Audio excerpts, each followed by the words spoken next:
Is this really what I want? Do I want people shooting at me? I had people breaking into my house because of some of the things I got involved in.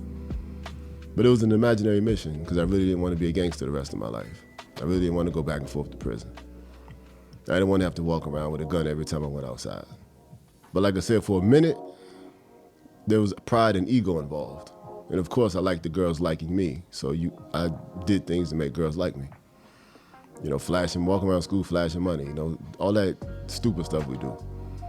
Because it's pride and ego. But it's an imaginary mission because you really don't want to pay that price. And then all those years I wasted living like that, it really knocked me off the purpose God had for my life, and that's the worst part. You don't get that time back.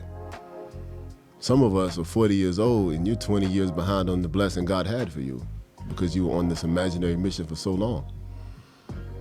The longer you're on that pride, ego, emotional mission, I'm gonna call it the imaginary mission, the longer you're doing that, the further and further you're getting away from where God wants you to be. It's kind of like traveling north.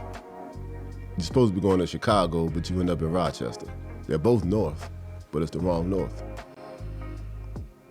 It's kind of like, it's like going out west. You're going out west. Okay, you end up in Seattle, but you're supposed to be in LA.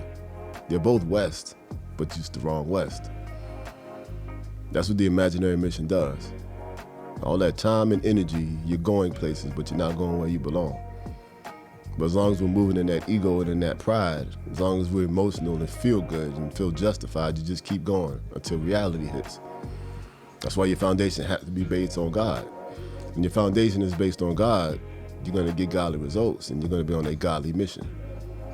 So just think about, what is your life worth? What are you working for? What are you living for? And just think about the mission you're on. Are you willing to die for it? Are you willing to live for it forever? Are you willing to suffer for it? What is your mission in life? And there's always, especially now that everything's online, we always are pushed with all these agendas and ideas, like BLM, Black Lives Matter. I knew that was a fraud from the beginning because of the people who started it. But did a good job getting people emotionally riled up.